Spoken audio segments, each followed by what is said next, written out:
أعوذ بالله من الشaitan rajim. Bismillahir Rahmanir Rahim. In the name of Allah, the most compassionate, the most merciful. Verily, all praise is due to Allah. We praise Him, we seek His aid, and we ask for His forgiveness. We seek refuge in Allah from the evils of our own selves and from the evils of our own actions. And whomsoever Allah guides, none can misguide. And whomsoever Allah leaves astray, none can guide back to the correct path. أشهد أن لا إله إلا الله أشهد أن محمدا عبده ورسوله صلى الله عليه وسلم. We testify there is no deity worthy of our worship except for Allah, who is alone in a partnership that never has and never will be another. And we bear witness that Muhammad, peace and blessings be upon him, is the last and the final prophet of Allah. Assalamu alaikum wa rahmatullahi wa barakatuhu, brothers and sisters, friends and family, everybody tuning into the live stream, and everybody joining us for the Zoom meeting. Assalamu alaikum wa rahmatullahi wa barakatuhu. Thank you for joining us again for our Sunday discussion today, June the 9th, where we will be continuing on When the Moon Split by Safiur, Rahman, Mubarakpuri. Today we'll be continuing where we had left off from the top section of page 50, which is between the sections of the propaganda of the disbelievers and argument and quibbling from them as well, alhamdulillah. So with that argument and quibbling, bismillah.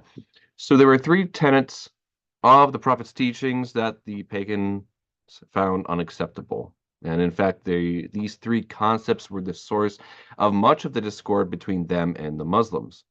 And the notion of resurrection on the day of judgment, the idea of a mortal prophet, and the concept of the unity of Allah, Tawheed, were in their eyes incredible and absurd. So the concept of resurrection, they believed, was no more than a fanciful idea. They would say, how can we be raised again after being reduced to dust and bones? How can our ancestors be brought back to life? And talking among themselves, they would mock the Prophet's teachings regarding the resurrection and the hereafter. Come, I will show you someone who claims that you will be raised anew after being torn into pieces. Who knows whether he is inventing stories about God or has gone mad? And Allah subhanahu wa ta'ala himself explains the notion of resurrection in several verses of the Quran, whereas the pagans found it illogical. The Quran appeals to their sense of justice and presents resurrection as an essential natural component to the life cycle. And the Quran asks us to imagine the case of an oppressor who dies without having been punished for the suffering that he has inflicted. In addition, what about the case of someone who dies having suffered unjustly at the hands of an oppressor? Alternatively, we may even consider the case of a virtuous person who dies without having been rewarded for his virtue, or an evil person who was never punished for their unjust deeds. And if nothing happens to a person after death, and if death is indeed the final chapter of our lives, then each person mentioned would merely lie in a grave for eternity. And in this case, the oppressors and the wrongdoers, in fact, would emerge victorious because death would protect them from being held accountable for their actions, while those who suffer unjustly in this world would never be rewarded.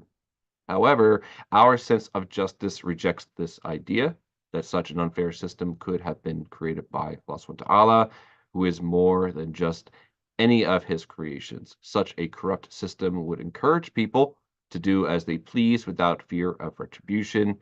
And Allah subhanahu wa ta'ala mentions as an example in the Quran, Surah 68, ayat 35 to 36.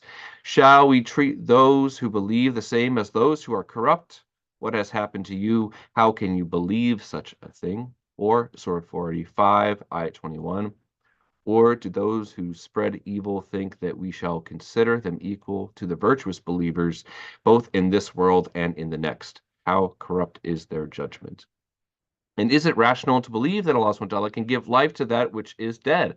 Allah subhanahu wa ta'ala mentions in Surah 79, ayat 27, what is more difficult to create, you or the heavens that he placed above your heads?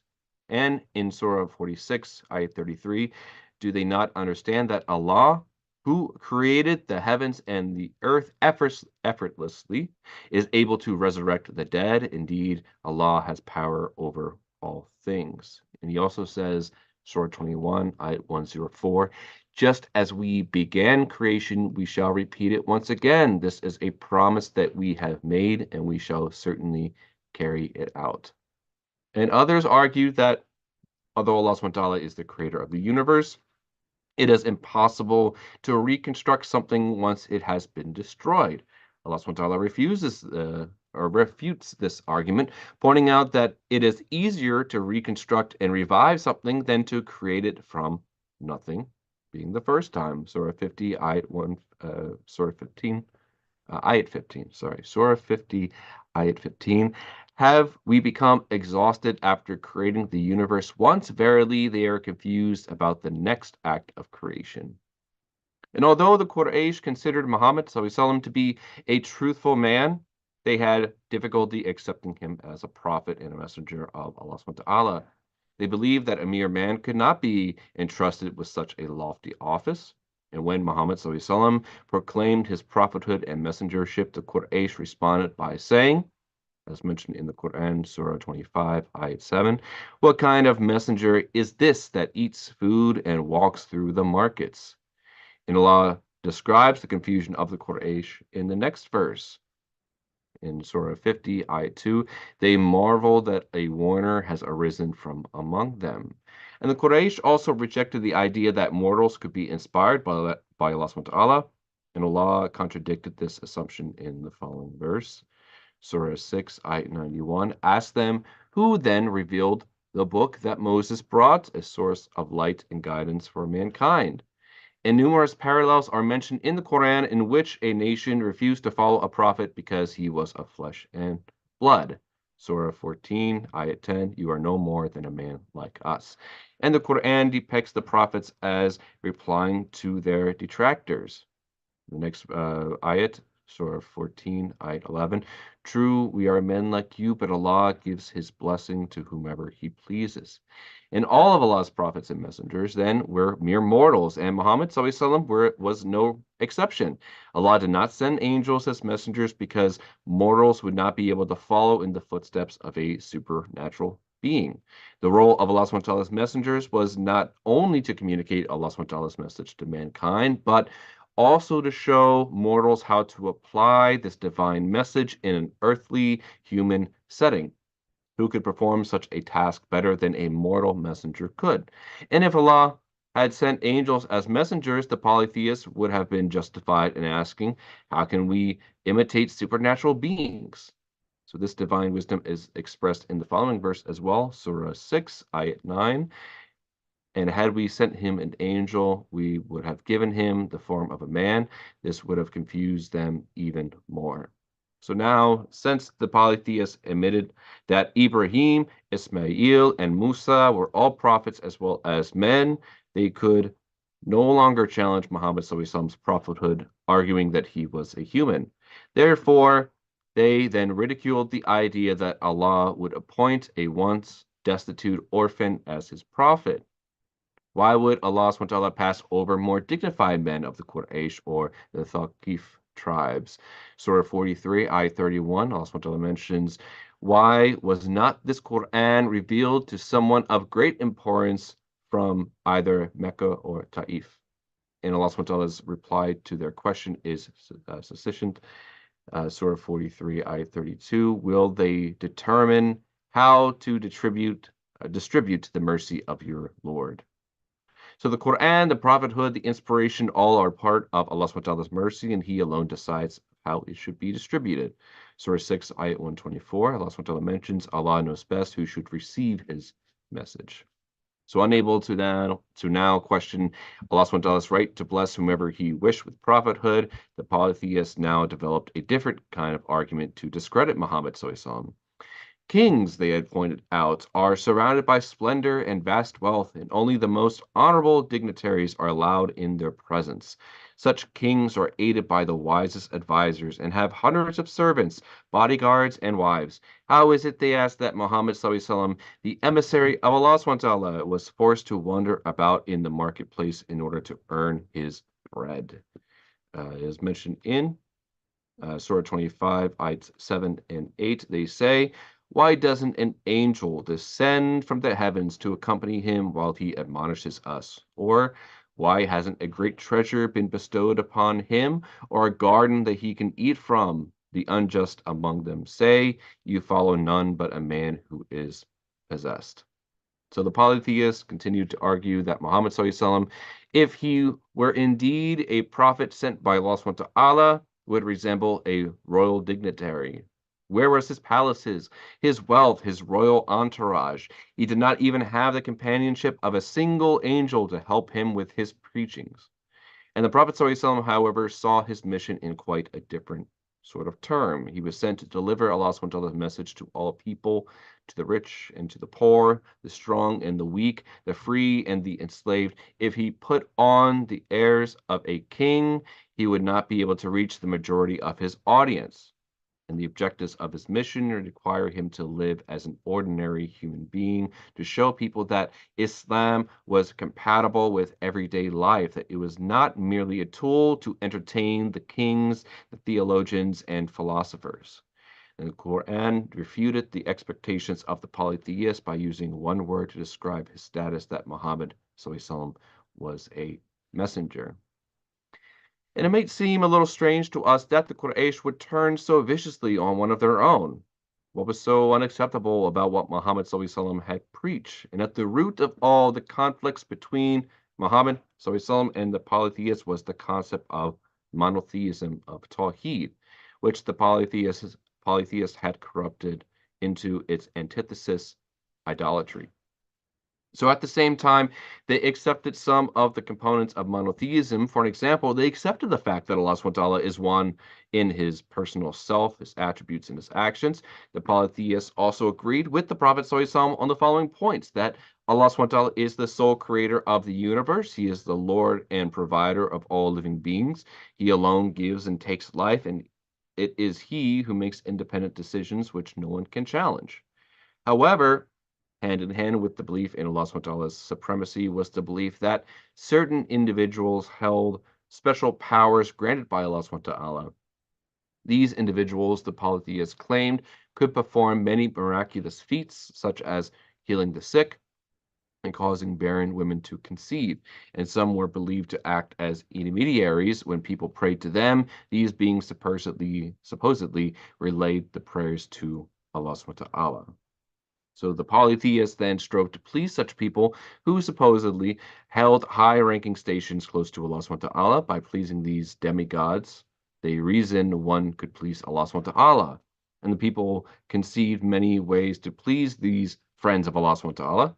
And for example, it was a common practice to build shrines over the graves of saints and of holy men. People would visit these monuments with the belief that the rubbing of the walls of the shrine or by walking around it several times, they would earn the favor of the person in whose honor it had been built. Some even made offerings of produce, goods, gold, and animal sacrifice. These offerings would be given to the shrine attendants, who would then place the objects before the graves or idols.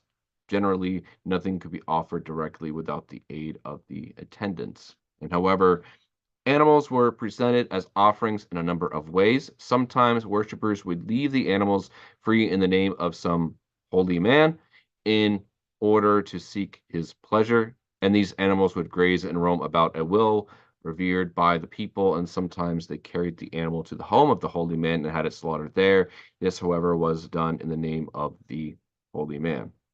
And the polytheist would also organize a fair once or twice a year at shrines dedicated to certain individuals, at which people gathered and performed the acts of worship and adoration mentioned above. And these such fairs were often scheduled around the death anniversaries of these saints, and people would journey long distances to attend these sorts of gatherings. And all these acts of worship and adoration were performed in hopes of pleasing these dead holy men and winning their intercession. And the pagans would address certain saints saying, "O Father, answer my request and remove such and such hardship." And the polytheists believed that the dead people that they prayed to could not only hear them, but could also answer their prayers with powers given to them by Allah subhanahu wa ta'ala, or by interceding with Allah subhanahu wa ta'ala. And such were the practices of the pagans. This is associating partners with Allah by deifying human beings and inanimate objects, even as they denied his power to resurrect his creation. And it was in the citadel of polytheism that the Prophet ﷺ was sent to preach the message of the one God and to teach people of his oneness of Tawhid. And many of the polytheists, however, viewed the message as unreasonable and untrue, and they clung to their own flawed beliefs about the nature of God. But Allah subhanahu wa ta'ala mentions in Surah 38, ayats 5 through 7, has he made all of the gods into one God? This is something strange. We have not heard of any religion that has only one God. Surely this is nothing but an innovation. And Allah engages in debate with the pagan Arabs through the verses of the Quran. The pagans were asked, how could they tell whether or not a person had been chosen by Allah and actually possessed the power of intercession? For example, how could one be so sure that a person who claimed to be close to Allah subhanahu wa ta'ala was telling the truth? Essentially, there are only two ways to determine whether or not such an individual was telling the truth. First, by possessing knowledge of the unseen, or by having access to a divine book. And Allah subhanahu wa ta'ala addresses this point in the Quran in Surah 68, ayat 47. Does the unseen appear before them so that they can record it in their own book? And Surah 46, ayat 4, if you speak the truth, bring me a book revealed before this one and some traces of knowledge to support your claim. And Surah 6, ayat 148 say, do you have any proof that you could bring before us? No, because you follow nothing but conjecture and your words are only lies. So the polytheists admitted that they did not have any knowledge of the unseen, nor could they produce a divinely inspired book. Tradition and the wisdoms of their ancestors were the sources of this quote unquote truth. And the Quran quotes them as saying, Surah 43, ayat 23, we found our fathers following a certain religion and we are following in their footsteps. And these verses highlight the ignorance and the helplessness of the polytheists. And Allah subhanahu wa ta'ala makes the matter clear when he says in the Quran, Surah 16, ayat 74, truly Allah knows, but you know not. And referring to saints and intercessors, Allah subhanahu wa ta'ala leaves no doubt about their status, as mentioned in Surah 7, ayat 194. Verily, those whom you pray to besides Allah are servants like you, so call upon them and let them answer if you speak the truth. And Allah challenges those who still insist that there are individuals with special powers who can answer prayers. In verse after verse, Allah subhanahu wa ta'ala emphasizes the futility of praying to any one of them other than Him. Surah 35, ayat 13. Those whom you pray to other than Allah do not even possess a qitmir, which is the thin membrane that covers a date stone. When you pull apart a date stone, and that little membrane that's there. Or Surah 35, ayat 14. If you pray to them, they will not hear you. Moreover, even if they did hear you, they could not answer your prayers. Then on the day of judgment, they will deny that they asked you to worship them. Who can inform you of these things better than Allah? He knows all things. And Surah 16, ayat 20 to 21. Those whom they pray to other than Allah have not created a single thing. In fact, they themselves were created, dead, utterly lifeless. They know not when they will be raised up. And Surah 7, ayat 191 and 192. Do they associate partners with Allah that cannot create anything, partners that were created themselves? These partners cannot help those who pray to them, nor can they even help themselves. So the polytheists who lived during the time of the Prophet Muhammad ﷺ agreed with him that Allah subhanahu wa ta'ala created everything and that the gods they worship created nothing. So how was it then that Allah subhanahu wa ta'ala asked them in the Quran that they worship something that has been created instead of worshiping the one who created everything? And the polytheists answered this by claiming that their ancestors had all prayed to other gods besides Allah subhanahu wa ta'ala. And these ancestors of the Prophet Muhammad Muhammad's ancestors were amongst them as well, who had believed in such power of such gods. In addition, it was not true, and they asked that their ancestors were known for their wisdom and intelligence. How then could one question their religion? And Allah subhanahu wa ta'ala answers their argument in the Quran by challenging their ancestors' wisdom and manners of religion. He categorizes them as misguided and incapable of understanding, as seen in the following verses. Surah 37, ayah 69 through 70. They found their fathers on the wrong path, so they hastily followed their footsteps. And besides insisting on the wisdom of their polytheistic fathers, the polytheists accused the Prophet ﷺ and the Muslims of disrespect to their gods and threatened them with the wrath of these false deities. Surah 11, ayat 54, they say that some of our gods have inflicted you with madness. So, in answer to these weak threats, Allah subhanahu wa ta'ala reminds the idolaters of the absolute powerlessness of their gods. Motionless, mute, and defenseless, how could these effigies harm the Muslims or destroy them? It's mentioned in Surah 7, ayat 195.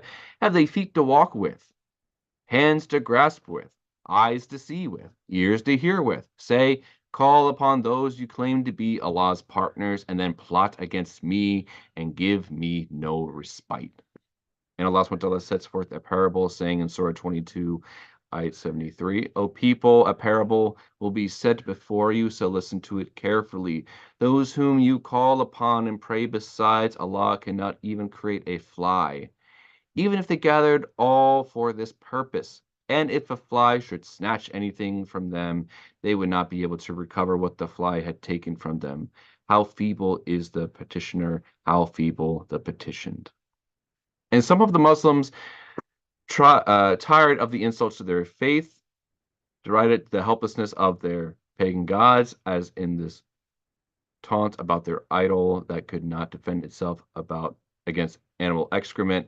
A god that lets foxes urinate over its head is certainly weak and base. And incensed, the polytheists heaped abuse on the Muslims as well as their Lord. The degradation of a profound spiritual conflict into Pirul. Name calling was stopped when Allah subhanahu wa ta'ala forbade the Muslims to indulge in petty slurs, basically forcing us not to make the same sort of reproach as they did. Surah 6, ayat 108, do not insult those who worship false gods, lest they ignorantly insult Allah in return.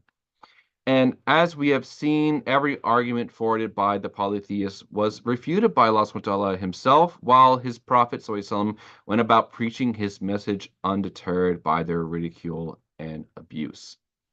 And realizing the futility of verbal debates and disputes, the polytheists considered using force against Islam to deter people from the path of Allah, and the notables and chieftains of each tribe began to ill-treat the Muslims among them, and a delegation of theirs approached Abu Talib, where they demanded that he stop the Prophet ﷺ from preaching. And persecution had begun in earnest, and several Muslim lives would be lost in the wrath of the Quraysh. There was torture and exile and poverty, where what the Quraysh had promised, while paradise and Allah subhanahu wa ta'ala's grace were the rewards promised by Allah and his Prophet ﷺ. And was it surprising that despite these physical limitations, the early Muslims chose to trade their earthly lots for the hereafter? So section 6 starts in 62 is where the persecution begins. The persecution of the Muslims was a terrible phase in early Islam. There were numerous heart-rending incidents in which Muslims were tortured and often killed by the Quraysh.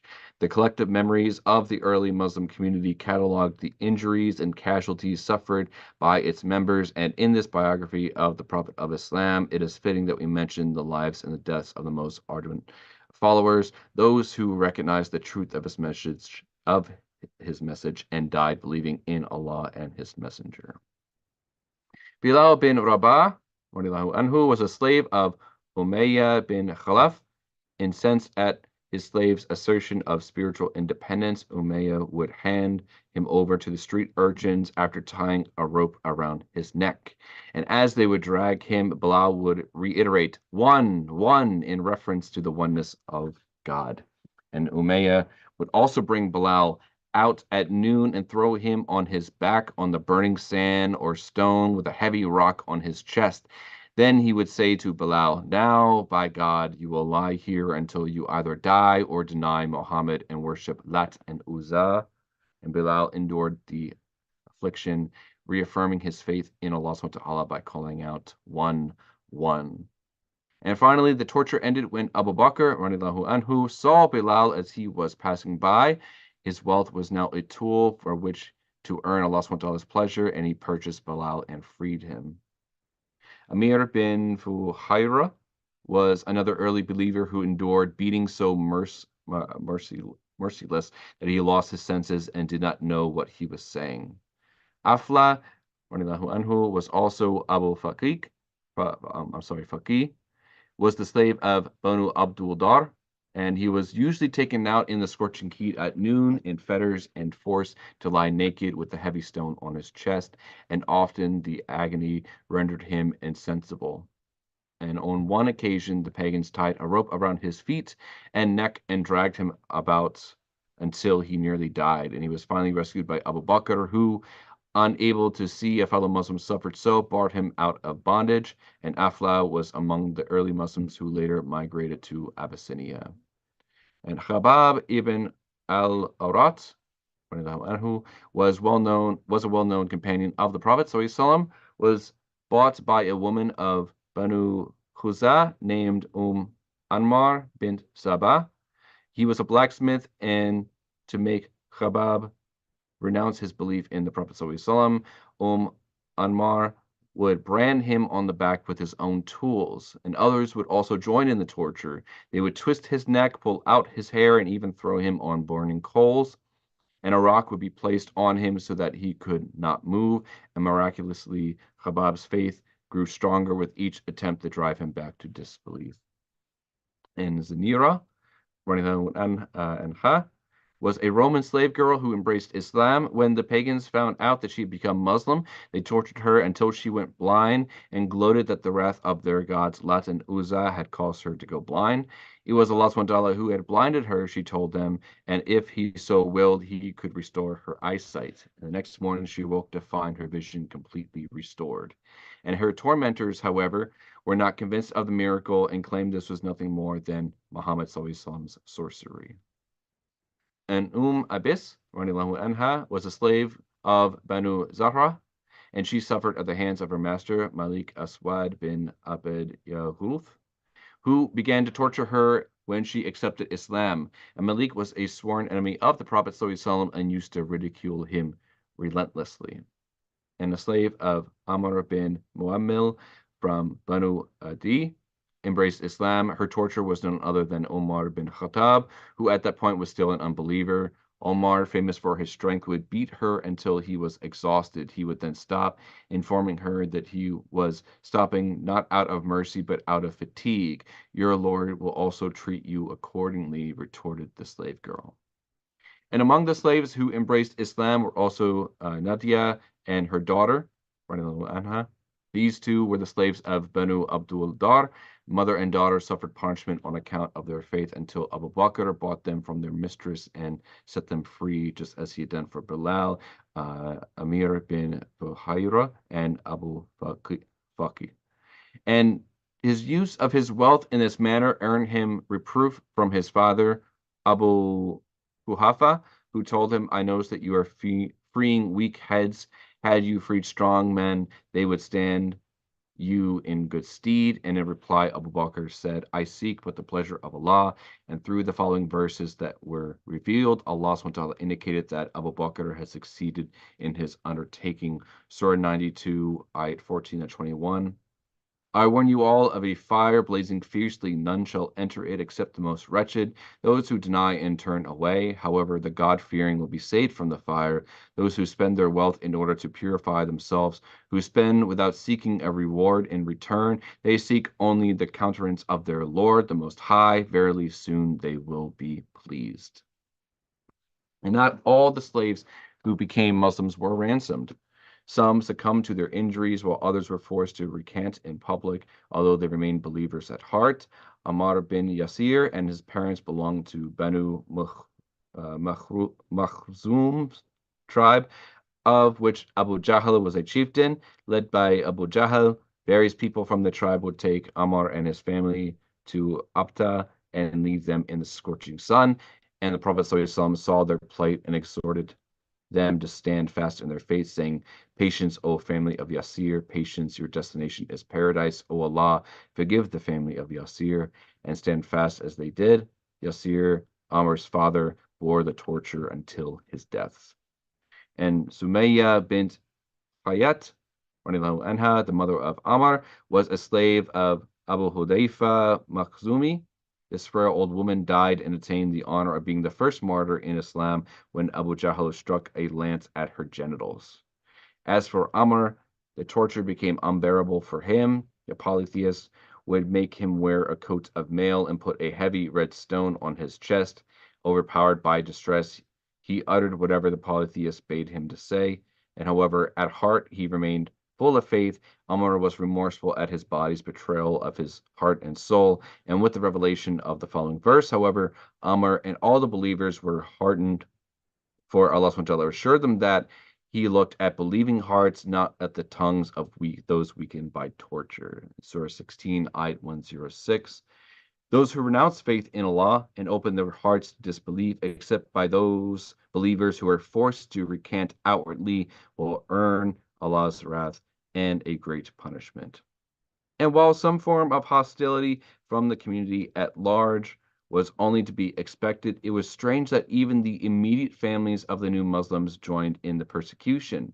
Love vanished from the face of allegiance to their idols when Musab bin Umair accepted Islam. His privileged lifestyle had ended. His mother refused to give him food and drink and turned him out of the house.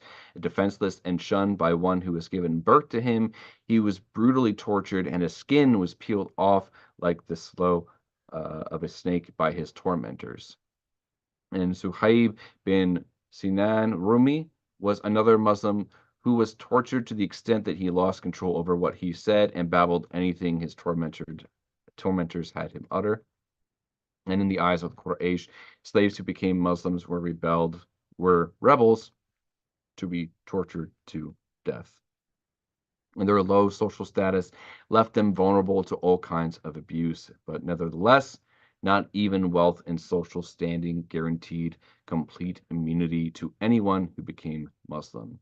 Uthman bin Affan, who was a well-to-do person in the community, but he too was tortured in various ways.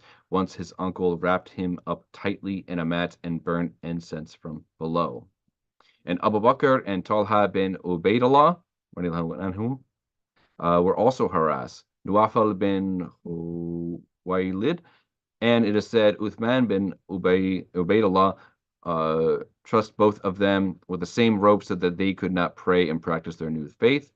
However, both Abu Bakr and Talha were found praying, the rope having been mysteriously untied. And since both of them had been fastened with the same rope, they came to be called Qarain, which means joined together.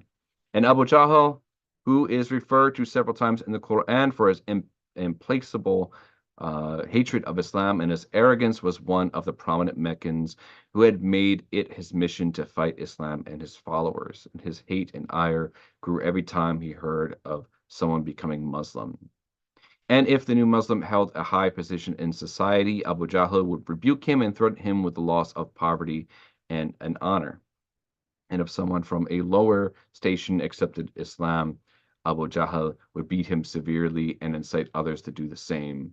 And as a general policy, the polytheists persecuted any new Muslim, often to the point of death, especially if the convert belonged to a weaker section of tribal society. If, however, they saw a prominent person accept Islam, they proceeded more cautiously, as only polytheists of the same social status would challenge the convert. And we'll finish up with this last section and then open up for our discussion and close the live stream. Polytheists avoid openly abusing the Prophet. So because the Prophet ﷺ had enjoyed great prestige and belonged to a highly respected tribe, his opponents did not dare mistreat him the way they did the slave converts to Islam. In addition to being from the noble tribe, he also enjoyed the protection of his uncle, Abu Talib, who was venerated as a great chieftain.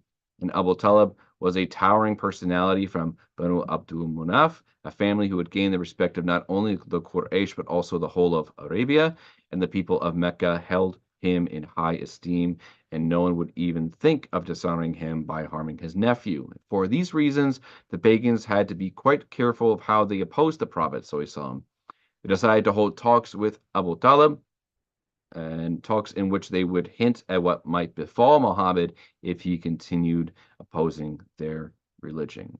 And from there, we'll continue in the following week, inshallah. Jazakallah khairan, everyone, for tuning in and joining us for the reading for today. Inshallah, we'll open up for a group discussion here on the Zoom. If anybody who is following us along on the live stream, please join us for that. Or if you can catch us next week, please join us for that as well. With that, we'll go ahead and close. Allahumma subhanahu wa bihamdi, ashhadu an la ilaha illa anta astaghfiruka wa atubu ilaik. Assalamu alaikum wa rahmatullahi wa barakatuh.